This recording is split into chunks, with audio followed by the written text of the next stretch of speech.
أيها الحفل الكريم، والآن نستمع إلى كلمة الحفل من الدكتور عبد الغني الخوفي، فليتفضل مشكورا.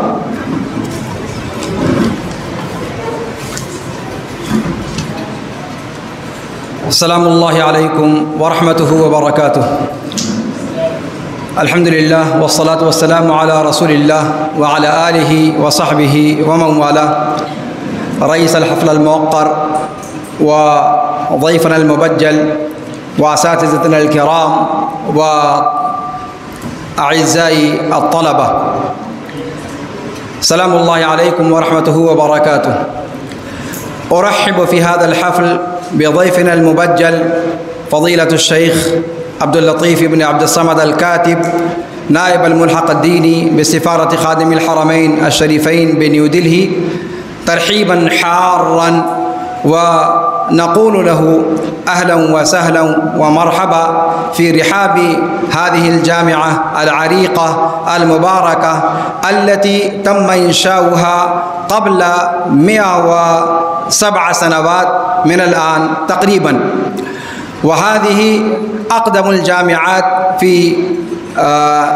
في جمهورية نيبال. وهذه الجامعة عندها أوقاف كبيرة من أكبر الأوقاف الموجودة في نيبال لدى أي مذهب، يعني سواء عند الهندوس أو عند البوذيين أو عند المسلمين، لا يوجد وقف أكبر من وقف هذه الجامعة. ففي رحاب وحرم هذه الجامعة نرحب بفضيلة الشيخ ونقول له حللتم أهلا ووطئتم سهلا، أهلا وسهلا بكم في رحاب هذه الجامعة. يا ضيفنا لو زرتنا لوجدتنا نحن الضيوف وأنت رب المنزل. هذه الجامعة العريقة منذ إنشائها لها روابط وثيقة مع دولة التوحيد، مملكة الإنسانية، المملكة العربية السعودية. ومنذ إنشائها تم ابتعاث الدعاة من قبل الوزارة في هذه الجامعة العريقة، ولله الحمد والمنة. والذين لم يتم ابتعاثهم أيضا الأساتذة في أعضاء هيئة التدريس. معظم العدد الموجود ضمن أعضاء هيئة التدريس هم من خريجي جامعة المملكة العربية السعودية، سواء كانوا من خريجي الجامعة الإسلامية بطيبة الطيبة، أم كانوا من خريجي جامعة أم القرى بمكة المكرمة، أم كانوا من خريجي إحدى جامعة المملكة، جامعة الإمام أو جامعة الملك بالرياض. حرسها الله هذه المملكة وحفظها من أعين الحاسدين ومكر الماكرين، وأبقاها ذخرا للإسلام والمسلمين، وتقبل منها هذا الجهد المبارك الكريم. في هذه المناسبة أريد أن أشير إلى بعض الجوانب لأوضاع المسلمين في هذا البلد الهندوسي الوحيد في العالم، دولة نيبال. المسلمون هنا في الأقلية.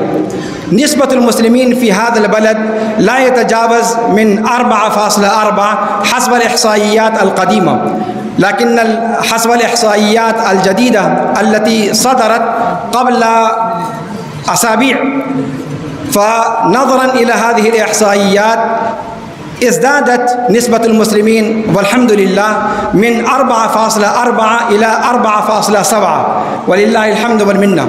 وخاصة الولاية التي تقع فيها هذه الجامعة أكبر العدد بعد الهندوس في هذه المديرية للمسلمين، ولله الحمد والمنة.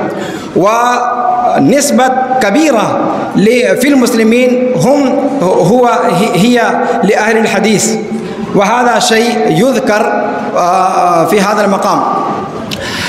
لكن نسبة وضع المسلمين التعليمي مأساوي جدا في هذا البلد، وأسبابه عديدة يمكن أن التحدث عنها بجوانب عديدة،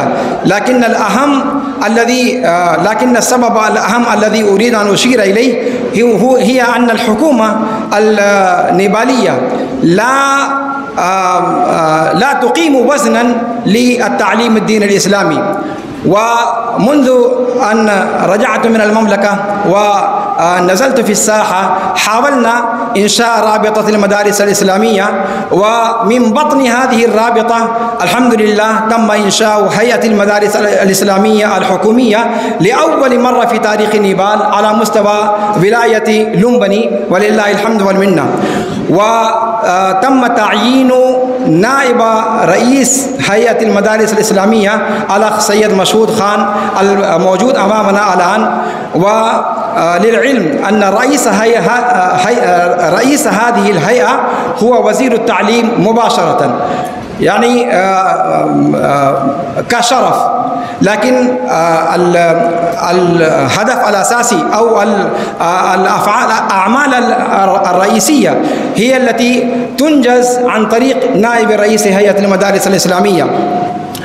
فبعد إنشاء هذه الهيئة ولله الحمد والمنة الحكومة بدأت تعتني بالمدارس الإسلامية، وبدأت المساعدات المادية تنزل من قبل الحكومة النيبالية ولله الحمد والمنة.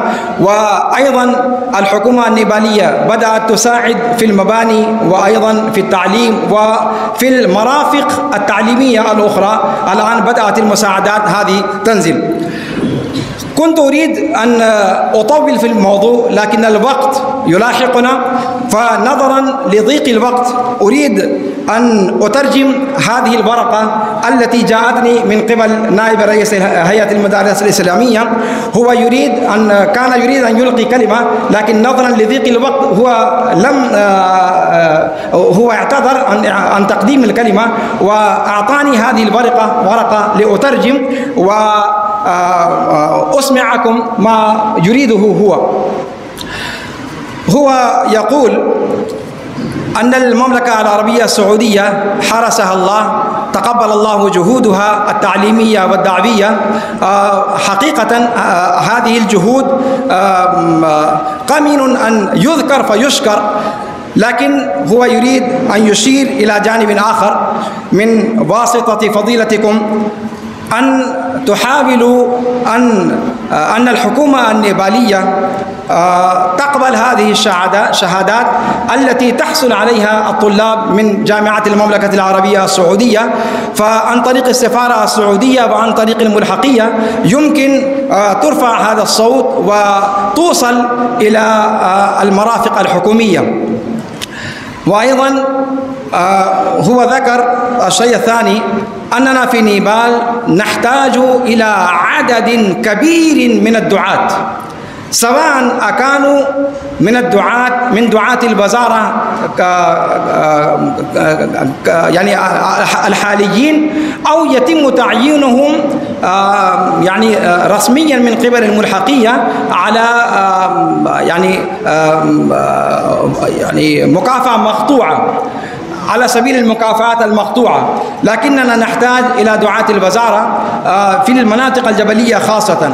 العدد الموجود حاليا هي العدد القليل جدا، فنحن الآن 13 هذا مطالبتي أيضا من فضيلة الملحق المساعد حفظه الله. وأيضا هو أشار إلى جانب آخر، أن السفارة في كاتماندو لو تنظرون أو لو تفكرون في إنشاء الملحقيات في هذه السفارة حتى تعتني بالأقلية الإسلامية، فنحن نحتاج إليها في المواسم وفي أحيان كثيرة. لكن المشكلة أن الجانب الديني أو الملاحق الدينية أو الثقافية غير موجودة في سفارة المملكة العربية السعودية حاليا. وأخيرا أيضا هو أشار إلى جانب آخر، أن العدد الكبير بدأ يعني يتخرجون في جامعات المملكة العربية السعودية ويرجعون إلى بلدانهم ويرجعون إلى نيبال، وعددهم الآن كما أحصيت يتجاوز 500 تقريبا، فهذا عدد كبير جدا. فلو تفكرون في هذا الجانب أيضا أنهم يجدون مجالا للدعوة وفي مجال التعليم. وأخيرا هو قدم فكرة تعيين الداعيات للعمل في البيئة النسائية مختصة. ففي الهند هذا الشيء موجود، فمن دعاتنا في الهند داعيات هندية موجودة متوفرة، لكن إلى الآن في نيبال لم يتم ابتعاث أي داعية في المرأة. فنحن نحتاج أيضا الدعاة وأيضا نحتاج إلى الداعيات للعمل في البيئة النسائية.